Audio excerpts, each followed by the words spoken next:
I've been paying for Xfinity as long as I can remember, and I get gigabit speeds through them, and yet I'm still ordering StarLink. Let's begin.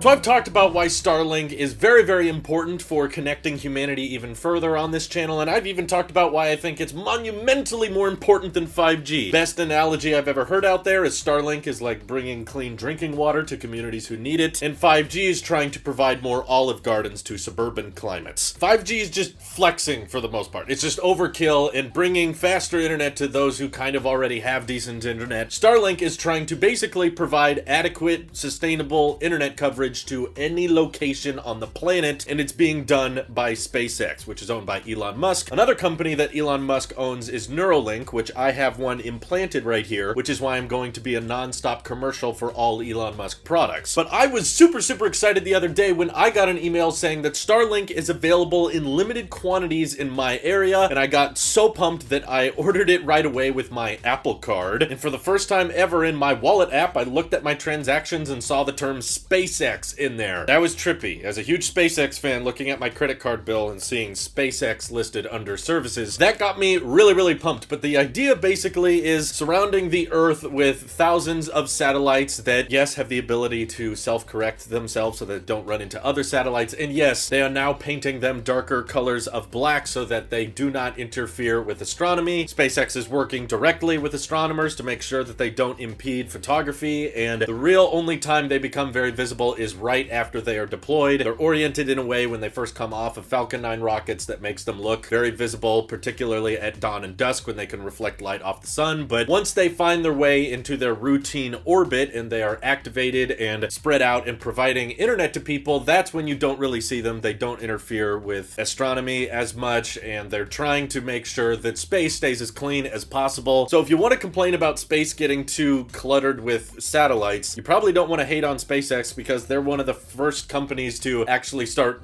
reusing first stage rockets and collect the things that fall out of their rockets and try to reuse them again, and they're pushing hard for reusable rockets. And if you want to talk more about SpaceX and their content, feel free to subscribe to Tailosive Space. I got bored one day and I decided to make a space channel, so there you go. But I'm well aware I'm not the first person to sign up for StarLink. I've been watching the videos and seeing the speed test people have been getting, and people are getting anywhere from, 50 megabits down to 200 megabits down, and with upload it can be between 10 or some people have gotten close to 40. And we talked about the pricing of StarLink before. Basically it involves a one-time $550 fee to get the terminal, which, by the way, that cool looking dish you put on your roof also comes with a Cybertruck looking router. It's really dope design, and the setup is so easy you don't even have to pay for someone to set it up. You can pretty much set it up yourself. It's like put it outside, point it towards the sky, and then plug the other end in the wall, and then just plug the router into the brick, and it's all color-coded. You probably don't even need to read instructions to set it up. And because the supplies were limited, I got my order in really quickly, and they said to expect it within 2 to 4 weeks, and I'm very excited to test it out for you guys, which is funny because I do recall several comments saying, Drew, StarLink isn't for you. They're never going to let you have StarLink because Xfinity's in your area, and SpaceX is going to try to target demographics where broadband, like fast, reliable internet connection, is not available. They're only going to invite people that are in rural communities, and y'all were wrong because they are interested in providing it to me, and I'm very interested in canceling Xfinity. Even though I get a gigabit down and bizarrely only 40 up, I hate how much ISPs are just like, well, everyone uses download, but no one ever needs to upload something, so why would we provide good upload? As a content creator, as a guy who does lots of live streams on Twitch and uploads all kinds of videos on YouTube every day, I very much would appreciate some more upload ISPs, okay? Even if it was just 100 up and 100 down, I would rather have that because upload makes all the difference for me. For my use cases, which involve a lot of just watching YouTube, streaming movies, and listening to podcasts and like texting people, having FaceTime calls, the difference between 100 down and 1,000 down makes almost nothing to me. I'm not the type of person downloading 100 gigabyte games all the time, so I really don't care about download. The only reason I'm paying for the gigabit plan with Xfinity is because that's the only way they can give me 40 megabits upload where I live. I'm well aware aware that we all have different ISP options across the planet. We all have different speeds, and I know there's certain countries that can get really fast Wi-Fi for cheap, and other countries where you get crappy Wi-Fi for expensive. It's all different because we're all paying for different companies that have to do different maintenance on different wires, and some are more bloated and some are more efficient. But currently, we are spending a crazy $140 a month on Xfinity to get that internet, and honestly, while the speeds are pretty great when they work, there have been times where the internet shuts off, which I'm not super happy about, and both me and my wife are working from home, so internet is very, very important for us. It's not just a, I need internet to watch the YouTube, which is how most internet companies seem to think internet service works. Like, even though in the age of the pandemic, having internet access has become like a lifeline for everybody. So these days it's really turned into more of a utility than a service. It's becoming like an essential thing everybody needs. And Starlink might be a little bit unpredictable right now. It's in beta still, but they did start taking pre-orders for it, and they have said that it will essentially be out of beta in mid-2021 for more demographics, end of 2021. But by the end of this year, they are legit anticipating to have global coverage, which, you know, granted, they'll have to seek permission from different countries to actually enter different markets, but theoretically, it could mean being able to sign up for Starlink anywhere you are on the planet. And they are charging $100 a month after that initial $500 sign-up fee, which I know sounds pretty pricey, but for the demographics it's targeting, rural communities, places where Xfinity and fiber optics are not available, that is very, very compelling. And there are thousands of people now using Starlink for gaming and probably also for work-related things. And this is going to be a huge lifesaver for those demographics of people where running out cable out to their houses was going to be too expensive and too complicated. So Starlink is going to be awesome for them. The primary reason I'm very interested in trying out Starlink myself is because, for one, in the long term, it will eventually end up being cheaper. So Xfinity is costing me over $140 a month, by the way. They already have increased the rates, which I question how legal it is in the age of the pandemic for them to just be like, you know what, we've decided your bill is going to cost more now. We're not doing anything differently. They're just like,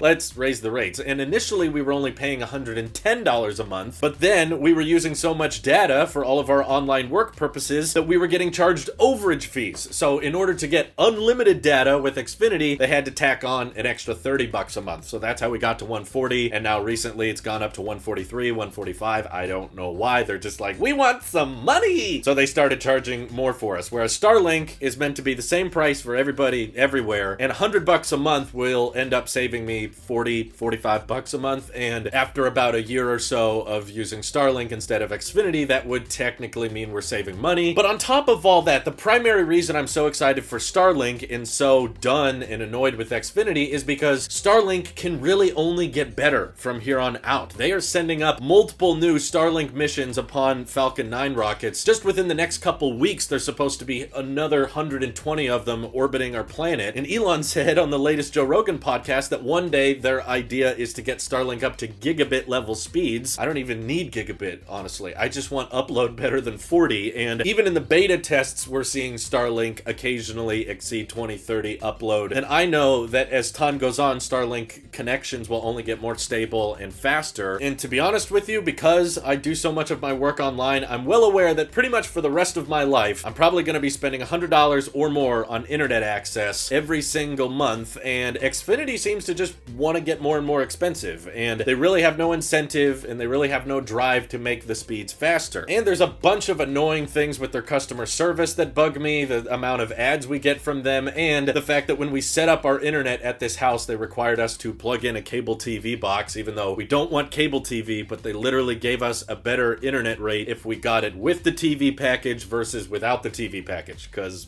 bundles, right? So basically, all of my money going to Xfinity every month is essentially just gonna go towards them trying to figure out another great bundle or another great TV package for them to advertise in my mailbox, whereas SpaceX is gonna use my money from Starlink to try to further development of Starship and eventually get humans on the moon, on Mars, and beyond, and make space travel something that everyday people can do. And I love their vision, and I love the idea of space becoming something that everyday people can go out and experience. So if I'm going to be dropping $100 a month on something, I would rather that be them. I think the technology's amazing. Satellite internet has been done before, but never like this, and I can see a clear roadmap as Falcon 9 launches get more regular, and eventually once Starship becomes commercially viable, they'll start deploying hundreds of Starlink satellites at a time. Eventually, I could see it becoming a thing where we can get 100 up and 500 down, and maybe better in the future. And the great thing about Starlink is there's no data cap. You can use as much data as you want, and granted, I know right now the speeds aren't that fast, and it's in beta, so sometimes the internet service can shut off. So I have agreed with my wife that if Starlink beta is too bumpy and it's not working well for us, we're not necessarily going to cancel Xfinity as much as I may want to. And I'm probably going to be willing to put up with pretty crappy internet speeds just because I know that Starlink in time will get better, and as more satellites are deployed, my speeds will get faster. Whereas Xfinity, it's tapped out. They're not going to improve their speeds, and their prices just seem to keep getting worse every single month. They're like,